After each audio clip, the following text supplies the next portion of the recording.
Biden á, cứ muốn đi chơi cũng được nữa, ông mặc đồ biển nhìn cũng được lắm á.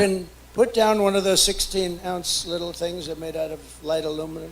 They're meant for old people and children to lift. He can't lift it, so a child. Cái một cái cục tạ 16 ounce. Người già con nít gì cũng dơ lên được, ông đâu có dơ được. Rồi ông hay ngủ nữa chứ. Rồi ông còn cái gì có chảy cái ke nữa kìa. What do you think President Xi of China? He's a fierce person, I know. Bạn nghĩ gì nếu như mà ông chủ tịch của Trung Quốc Tập Cận Bình, một người gọi là máu lạnh, nhưng mà đó, ông ta còn đỡ hơn là Kamala. Bạn tin nói không? Tôi phải nói câu là Biden còn thông minh hơn Kamala. Và cái nạn nhập cư bất hợp pháp đó là gây áp lực lên cho các cộng đồng địa phương nè. Đó, rồi lấy đi công ăn chuyện làm nè. Những người da đen, những người gốc Mễ nè, là bị mất công ăn chuyện làm nè. Their unemployment rate is through the roof. When you hear the numbers, and also Hispanic American at a little bit less clip, they're replacing people that have been in these jobs for a long time, doing a good job, not bothering anybody. They're living out their lives and they're being fired. Những người đó là họ làm việc cũng là lâu năm lắm rồi, họ đâu có làm phiền ai, họ làm tốt rồi bây giờ họ bị mất việc để dành cho những người nhập cư bất hợp pháp.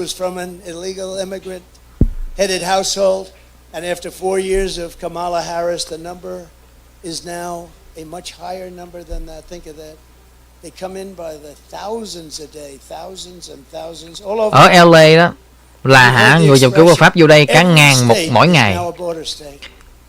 Chỉ sau 4 năm của Kamala, mỗi tiểu bang bây giờ trở thành là tiểu bang ngay biên giới hết rồi.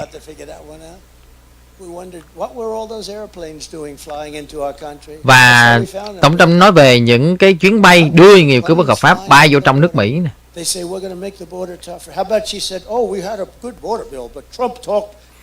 Bây giờ bà ta lại bảo là mình có dự luật biên giới tốt mà tại Trump phá. Không hề, dự luật đó là tệ, vẫn cho cả triệu người vô đây, hợp pháp. Bây giờ họ làm cố tình cho nó chậm lại chút xíu, cho con số nhìn nó khá hơn.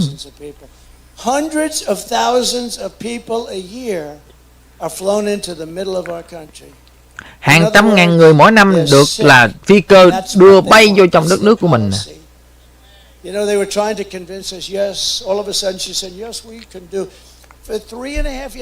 Bây giờ tự nhiên bây giờ bà đoán thuyết phục người ta là bà làm được. 3 năm rưỡi nè, bà có làm đâu.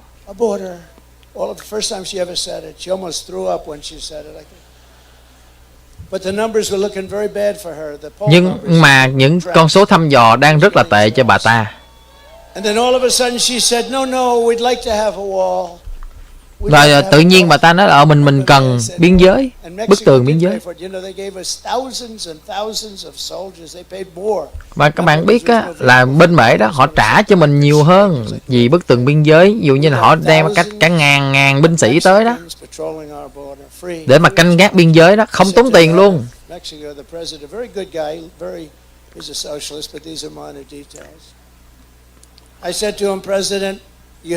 Tổng thống kể lại chuyện là ông đã thuyết phục được Tổng thống Mễ phải hợp tác và đưa lính tới bảo vệ biên giới Mỹ Mễ như thế nào. Ông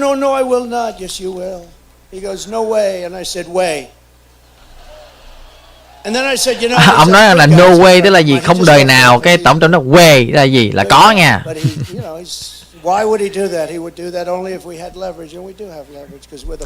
Mình chỉ có thể làm được khi mình có một cái đòn bẩy, mình phải có cái gì đó trong tay để đàm phán. He said to me, "No, we won't do that." I said, "Here's what you do. I don't want to be talking to you. You're my friend. I don't want to embarrass you with the negotiation. Have your negotiator, please, your top guy, come and see me." So they came in. Và Tổng Trump đang kể là bên kia đó phải mày cứ đem cái người nào mà gọi là cứng rắn nhất ra đây đàm phán đi.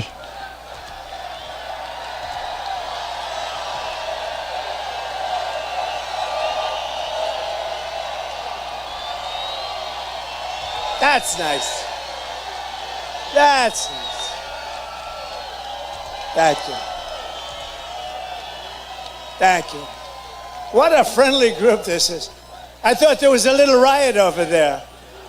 Tổng thống nói là có một nhóm nào đó, tôi tưởng là tính quậy ra đó, nhưng mà thực sự là họ hô vang tên của tôi, dễ thương quá. Rồi bây giờ họ người hô vang là USA. Cảm ơn các bạn. Thank you very much, everybody.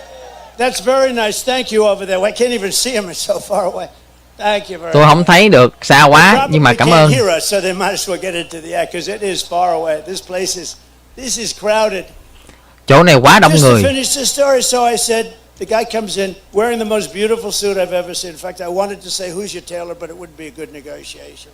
Họ vô mặc những bộ đồ comple đẹp nhất, nhưng mà tôi hỏi ai là thợ may vậy, nhưng mà không, mà mình phải cần những người nào đàm phán cứng rắn.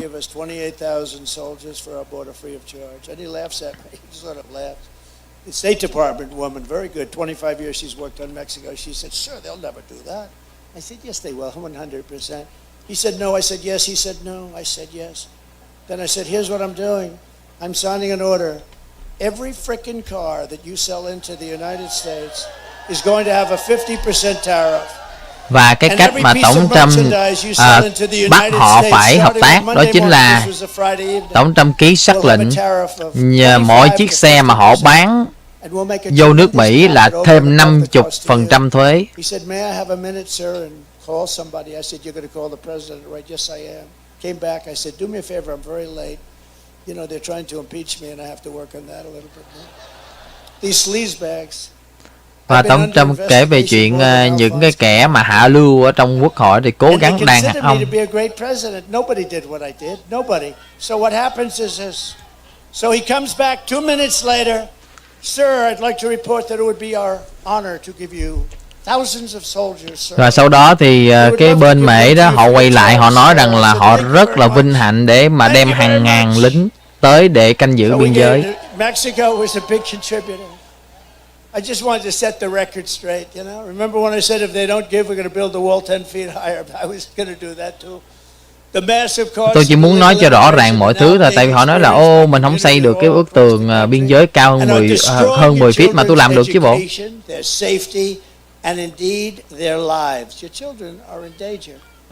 Và vì nạn cái bất hợp pháp này mà cái an ninh của mọi người bị đe dọa. Bà Kamala đang biến Cali và ví dụ như ở San Francisco là giống như ở một đất nước thế giới thứ ba vậy.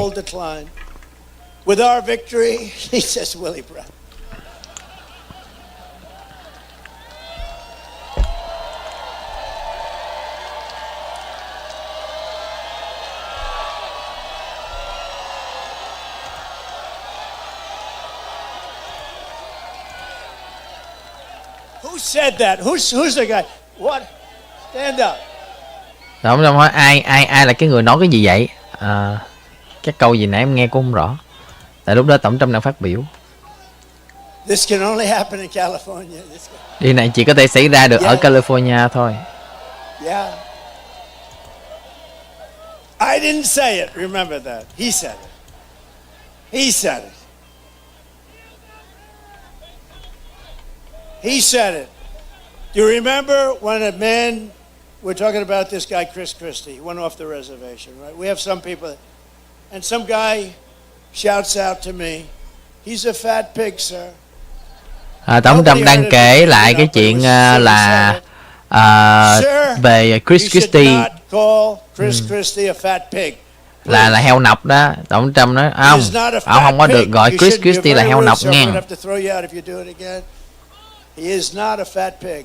And you know what? The press is saying, that son of a gun. They couldn't even report this, sir, because I was defending, because you're not allowed to use the word fat. You can use any word you can use. You cannot call somebody fat. Bạn không thể gọi người ta là heo nọc được. You lose your job, you lose your life.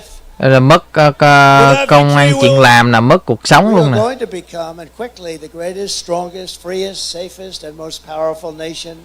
Và mình phải nhanh chóng trở lại là quốc gia mạnh mẽ nhất, tự do nhất, mạnh khỏe nhất.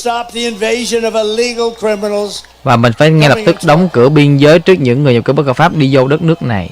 And despite all of the damage that she has done to this state and to our nation in the past 4 years, she's the worst. Oh, she's terrible. Bà ta là cái người tệ nhất, bà ta quá Thank goodness tệ. she doesn't have much energy, because if she had real energy, she'd really be bad. Cũng mừng là bà ta cũng chẳng có năng lượng gì đó, bà ta rất là tệ.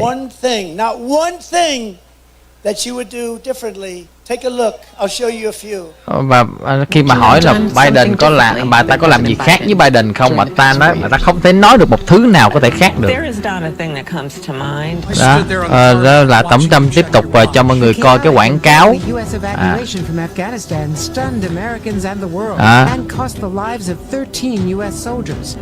Cái quảng cáo này là nói về cái việc là Biden đã tệ như vậy thì bà Kamala cũng y chang. Tại vì khi mà hỏi là có làm gì khác không thì bà ta nói là tôi không nghĩ ra được cái gì khác hết trơn.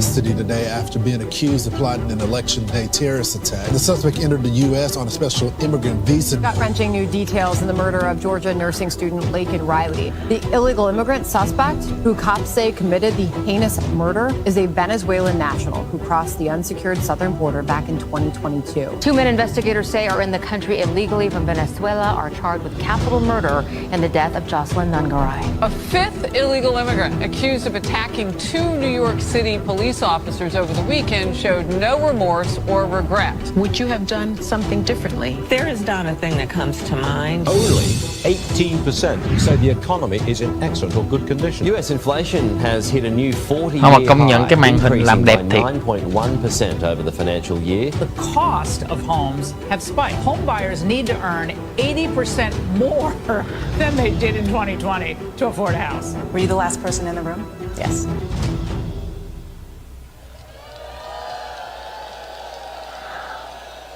How dumb an answer. You know, their whole campaign is based around the fact that she's not going to do what Biden did. And then I was watching. Nguyên cái chiến dịch của bà ta thì dựa trên gì, nó là bà ta không làm, Biden làm. Nhưng mà tôi nói rằng là cái câu trả lời của bà là coi câu trả lời là chết rồi. Và cái Biden là tổng thống tệ nhất mà bà ta trả lời sao bà ta sẽ không làm khác gì cả. Điều đó đủ để mà bạn bị mất tư cách tranh cử rồi. 86% người dân cho rằng là đất nước mình đang đi chệch hướng rồi.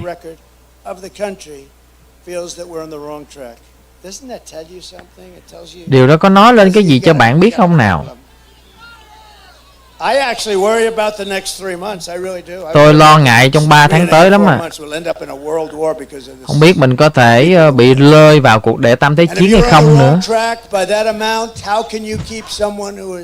Stated plainly and clearly that she would do nothing. She'd do nothing from Biden.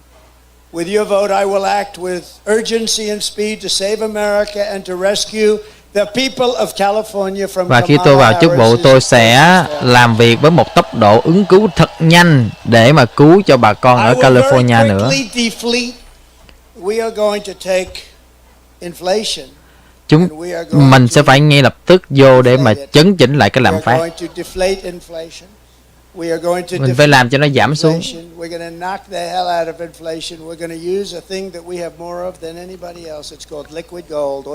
Mình là có xăng dầu năng lượng là nhiều hơn bất cứ nước nào khác. Và mình sẽ làm cho nước Mỹ là giá cả phải chăng trở lại. Và sẽ cắt giảm thuế lớn cho người dân, cho công nhân. Và mình sẽ no tax on tips. Và mình cũng sẽ không đánh thuế lên cái giờ làm thêm giờ. Tiền Social Security cũng sẽ không đánh thuế cho những vị cao niên. By contrast, Kamala is known as the taxing queen. She loves. It's the only election I've ever seen where they say we're going to raise your taxes. Vote for me. I'm going to raise your taxes like by 72% or something. And they're going to end the Trump tax cuts. I gave you the largest tax cuts. Bà Kamala đi tranh cử với cương lĩnh là gì? Để đánh thuế à. Rồi họ sẽ chấm dứt cái cắt giảm thuế dưới thời của tôi. Her plan will raise taxes for the typical American family by more than $3,000 a year. Và kế hoạch thuế của bà ta sẽ tăng thuế mỗi nhà lên là khoảng 3.000 Mỹ Kim. Fully deductible. Và với tôi sẽ đưa ra một chính sách nữa là cái tiền lời mà đi mua xe đó mình sẽ khai thuế được.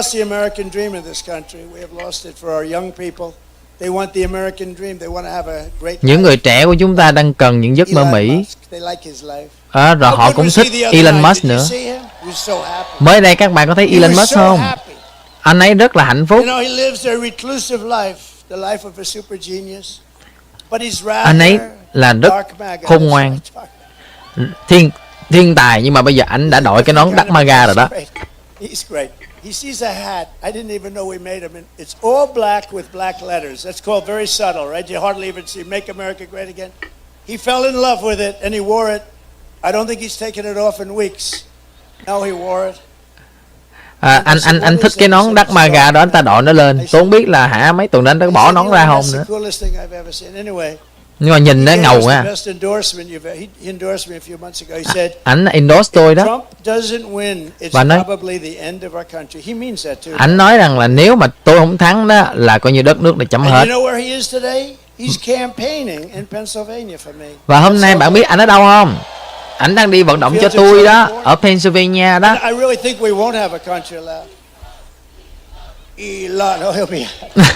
Mọi người cùng hô tên của Elon.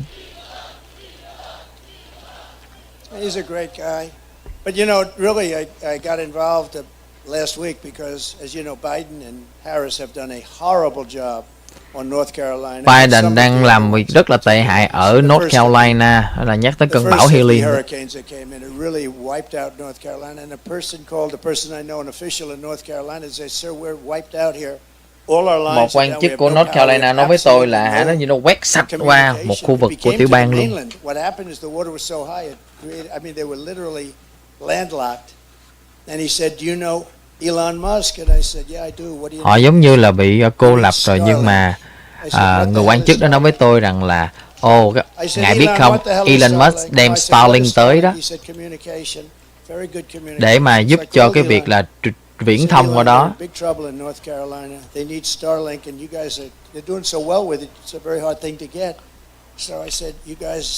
Is there anything you can do? Because it's very. In the meantime, my phone rings and it's the guy from North Carolina thanking me, and I'm still on the phone with Elon. I said, có một người gọi từ California để cảm ơn tôi, nhưng mà tôi đang nói chuyện với Elon lúc đó. Before I even hung up, so he's on a different planet than us, right? He said, "Yeah." He said, "Yeah, you were talking and I was, going whatever." Và tôi hỏi Elon, cậu làm cái quái gì mà nhanh nói vậy? Cái Elon mới nói là lúc mà nói chuyện với chú là con là cạch làm cho cái đồ của Starlink á. It's too bad that Kamala didn't do. I don't even know. She's essentially not even gone there. Essentially, but what happened in North Carolina, and then Ron DeSantis, who's done a very good job in Florida, he didn't want her even involved. Và bà ta làm quá tệ ở North Carolina tới nỗi mà thống đốc Ron DeSantis đang làm tốt tại Florida, ông ta còn không muốn nghe điện thoại của Kamala luôn. Và rồi tôi sẽ ngăn chặn cái lệnh là buộc phải sử dụng toàn xe điện. California has brownouts and blackouts every weekend, every day. Bạn tưởng tượng nổi không? California bị cúp điện. Rồi bây giờ lại đòi người ta chạy xe điện, có khùng không? You know the amazing thing with Elon, he makes the Tesla. He's never, and he's a friend of mine. He has never called up and said, "Would you do me a favor? Would you lay the hell off the electric car?" Because he understands he's got a great market. It's a smart market. Tôi thích xe điện, nhưng mà xe điện đó là nó dành cho những thị trường khác. Kể cả Elon bán xe điện nhưng mà cũng đâu có hỏi tôi là phải ưu tiên. Đó, mình có thị trường, mình có nhiều xe, kể cả xe bằng xăng, xe bằng điện, xe chạy hai thứ có. The problem with hydrogen has one fault. Somebody says it's better than everything. Got one fault. If it blows up, you're not recognizable. It's true. Cái lỗi của mấy cái xe đó là gì, nếu mà nó bị cái vỡ ra nào coi như là mình không thấy, bạn không nhận ra được luôn á. Car blows up, it's gone. You're gone. Your wife looks at a tree and there's nothing but blood on the tree. She said, I just can't tell. Is that my husband? Giống như là bị nổ là nổ banh xác luôn vậy đó. They wanted to give me one. I said, no thanks, I don't want one. No, I'll take electric. Frankly. So, but isn't that something? Elon never called up and he never said that. Swear to you, never said it. And he said, or as Biden would say, oh no, I'm not kidding. You remember when he'd say, yes, we've been threatened with war by Russia. No, I'm not joking. He always says, I'm not joking. About the no, I'm not joking. I don't know if anybody understands that, but he's a weird dude. I'll tell you. They called J.D. Vance and me weird. How about the vice president, her and Biden, the combination? But by the way, how good a job did J.D. Vance do the other night? Ông Trump nói chuyện là ông Biden nó nói nghe nó gì vậy mà họ đi nói tôi với là J.D. Vance là vậy. Nhưng mà bây giờ tôi hỏi mọi người nè, các bạn nghĩ sao về cái người phó của tôi, J.D. Vance? I shouldn't say it, but I took him in because he has a very good brain. You know, we like smart people. He's very smart. Cậu ấy rất là thông minh. Mình luôn luôn thích những người thông minh, phải không? Top of his class, and then I didn't know you could do that actually. But he finished 2 years. Then he went to the military, was outstanding in the military. Tổng Trump kể lại là cái thành tích quá khứ của ông J.D. Vance ha. He and his wife were like top students, and I sort of picked him a little bit for the brain. We had a lot of great people. We have a lot of great people that were in that group, and any one of them would have been fantastic. But JD did a great job the other night. J.D. Vance đã có màn trình diễn tranh luận tốt. Và Tổng thống hỏi ai, bạn có bao giờ thấy một cái người như Tim Walz mà nói mình là đồ ngu không? Mà làm sao mà ông ta có thể tới Trung Quốc 28 lần nữa? I kept saying, somebody asked him the question, why was he in China 28 times? Tôi cứ luôn hỏi là tại sao ông ta phải đi Trung Quốc 28 lần? By the way, if you think she's all right, she's not. Và nhân tiện bạn nghĩ bà ta ổn mà bà ta không thể ổn đâu. Và tôi chờ có ai đó hỏi ổng câu là ổng đi Trung Quốc 28 lần không? And I will not allow California politicians to get away with their plan to impose a 100% ban on the sale of gas-powered cars and trucks in your state. Not going to let it. That'll be ended in the first day. That'll be ended. Tôi sẽ chấm dứt ngay ngày đầu tiên cái chuyện mà thuế đánh trên cái xe California. Và những công ty đó mà sản xuất ở Mỹ này đó sẽ được mức thuế là 15%.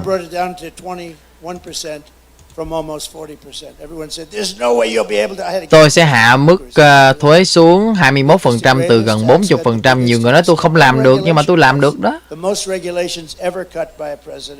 Và chúng ta cũng sẽ có cái việc là cắt giảm những cái quy định, cắt giảm nhiều nhất. What was more important, the tax cut where we took them from almost 40% to 21%, or the regulation cuts? Every single one of them said the regulation cuts, which actually surprised me. But it was the regulation. But I got you down to 21. And 21 is highly competitive with other countries. You know, we're dealing with other countries. Và cái mức thuế này đó tôi cắt xuống đó thì mình sẽ cạnh tranh với lại nhiều nước hơn. They don't care about our country. Many of them aren't even from America. They're not from the U.S. They're, international business people, very smart. And they will leave here in 2 seconds if they can get something substantially. So I came up with this idea. So now I have you at 21, brought you all the way down. And I said, if you make your product here, you don't have to pay 21, you can pay 15. Và tôi đưa ra ý tưởng là 21% thuế suất. Nhưng mà nếu như các bạn sản xuất ở đây thì sẽ không phải đóng 21, xuống còn có 15 thôi. It's like the paperclip. Somebody came up with the idea for a paperclip 100 years ago.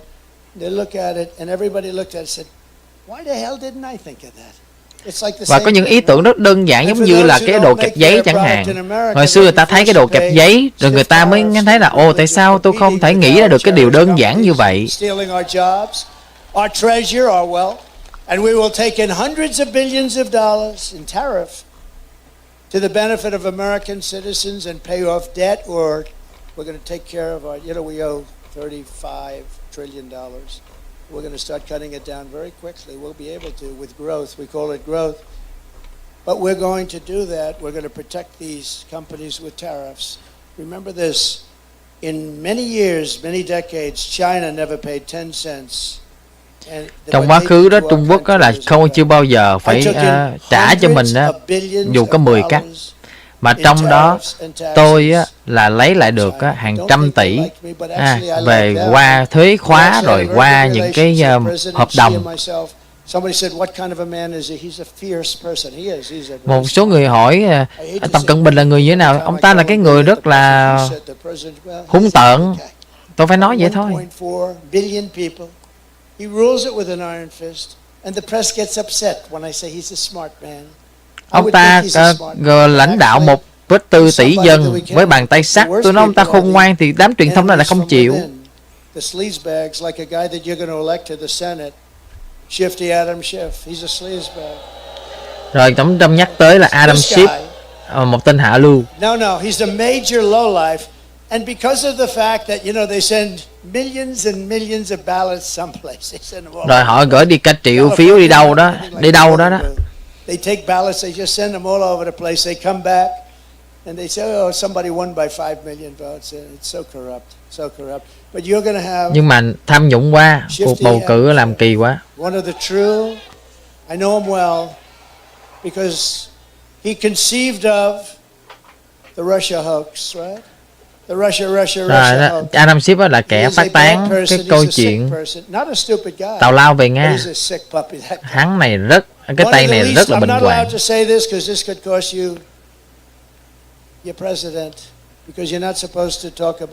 Tôi đáng lẽ không được nói, tại vì nói ra là mất không phải trả giá nữa. Và tôi phải nói là hắn là một trong những người ít cuốn hút nhất, ít hấp dẫn nhất mà tôi từng thấy. Cái cổ của hắn, cái cổ nhỏ nhất mà tôi từng thấy. He's got the smallest neck. His neck is like so small and his head is large.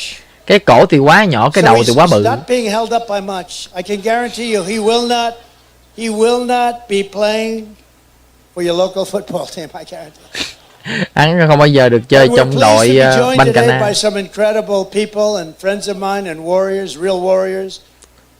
Representatives Daryl Issa, where's Daryl? Ông Trump đang nhắc tên ông dân biểu Daryl Issa. He's a great guy. Matt Gaetz. Dân biểu Matt Gaetz. Oh, look at Matt Gaetz. He's a great guy. He's really a great person, and he's on the controversial side, but that's not bad.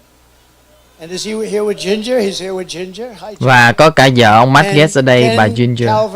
Dân biểu Ken Calvert. Where's Ken? Ken, thank you. Good job, Ken. Very good job. Do we have enough people for you guys? Do we have enough?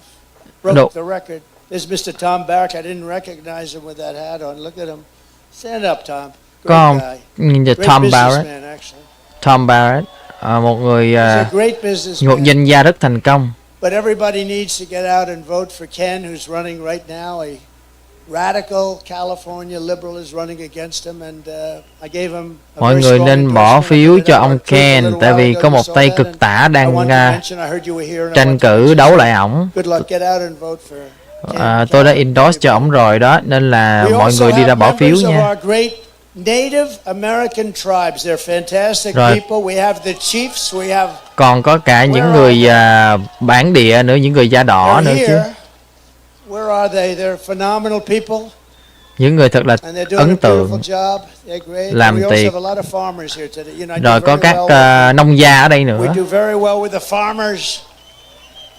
But the farmers are having a little rough spot because Biden and Kamala are not doing their job. You know, I never use the word. Các nông gia cũng đang gặp nhiều khó khăn vì Biden và Kamala không có làm việc của họ, không có giúp cho họ. Tôi nói là Harris làm việc tệ quá, mà người ta hỏi là Harris là ai vậy? Cái tên của bà chả ai biết cả, cho nên tôi phải gọi cái tên là Kamala. A really great governor that I've gotten to know really well in the last 6-7 months. And he's doing a terrific job. Spencer Cox of Utah, and he's here someplace. Và tổng thống muốn nhắc tên thống đốc Spencer Cox của Utah. amongst 100,000. Và tôi mới biết cách đây vài tháng là Former cũng rất là National tốt. Security Advisor Robert O'Brien, good man. Cựu cố vấn an ninh quốc gia Thank you, Robert. Robert O'Brien. And you know, Robert went out and got all of the top people in government, 300 and something of them, right? More than 300. And he went out and got them all, and they all came in the last couple of days and endorsed Trump. They said Trump is the Và greatest gần president cả of all 300 người cựu quan chức cấp cao đó, mấy ngày trước họ đã endorse cho tôi time. rồi We only đó. had one problem, Matt. The press refused to cover it. Nhưng mà mình có vấn đề là cái đám truyền thông nó không chịu đưa tin. In fact, people that didn't even like me totally said he's great. I don't Kể cả like những him, người không but thích man, tôi was cũng he nói good? là tôi làm việc Because he được. protected our country. And that was great. But the press hasn't picked it up too much. I'll have to give it to Matt Gaetz. Robert, give him a list. You know, if that were Kamala, they'd make it